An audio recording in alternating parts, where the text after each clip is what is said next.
దూరంగా ఉండేవాళ్ళు. అలాగే పూజలు అవి కూడా నేను చేసి వచ్చాను. అన్నీ కూడా మా ఇంట్లో ఎవరు చేయలేదు, నేను అన్నీ చేసి వచ్చాను. అన్ని గుళ్ళకి తిరిగి వచ్చాను. ఆ దూరంగా ఉండడం వల్ల దేవుడికి సాతానులన్నీ నా వెంట తిరుగుతూ, సో నన్ను దేవుడికి దూరం చేస్తూ ఇల్లు కూడా కట్టుకోకుండా అలాగే తిరుగుతూ ఉండమని చెప్పేవాళ్ళు, ఇంటికి రాకూడదని. ఎప్పుడైతే దేవునిలోకి వచ్చానో దేవుడు వెంటనే నాకు గృహాన్ని ఇచ్చాడు. ఎంతో కాలంగా అనుకుంటున్నది ఇన్ని సంవత్సరాలకు నెరవేరింది. 4 సంవత్సరాల నుంచి 5 సంవత్సరాల నుంచి ఇంటి కోసం రోజు కూడా ఆలోచిస్తూనే ఉన్నాను, కానీ ఏ రోజు కూడా ముందుకు జరగలేదు.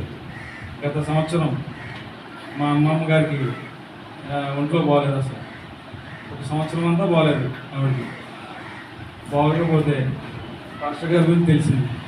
సేవకులు రాజవరంలో ప్రార్థన పెట్టారు. అక్కడికి వెళ్ళిన తర్వాత మా అమ్మమ్మ గారు 1 వారమే వెళ్ళారు. వెళ్ళిన తర్వాత అదే రోజు నైట్ వచ్చి సంవత్సరం అంతా కూడా పెరుగన్నం మాత్రమే తిన్నారు ఆవిడ, అది కొంచెం మాత్రమే. అదే రోజు ప్రార్థనకి వెళ్ళి వచ్చిన రాత్రి చికెన్ బిర్యానీ తిన్నది. ఇంట్లో సంవత్సరం మాత్రం ఏమీ తినలేదు, కూరగాయలు ఏమి సరిగ్గా ముట్టుకోలేదు అసలు.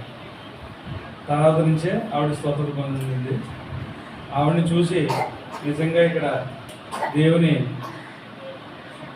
ఇక్కడ ఉన్నాడని, అప్పుడు నిజమైన దేవుడు ఇక్కడే ఉన్నాడని నేను గ్రహించి నేను కూడా వెళ్ళడం మొదలెట్టాను.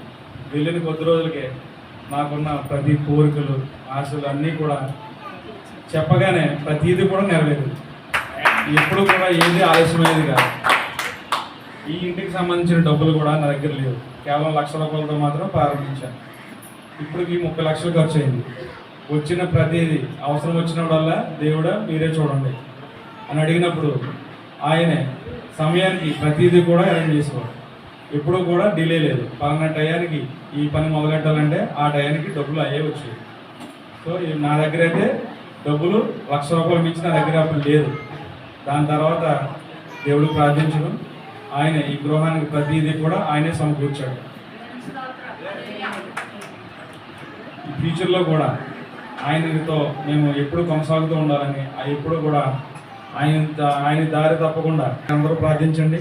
రోజు మేము ప్రార్థన చేసుకుంటున్నాం, మీరు కూడా మా కోసం ప్రార్థించండి. ఈ చిన్న సాక్ష్యం దేవుడు దించుకున్నాడు.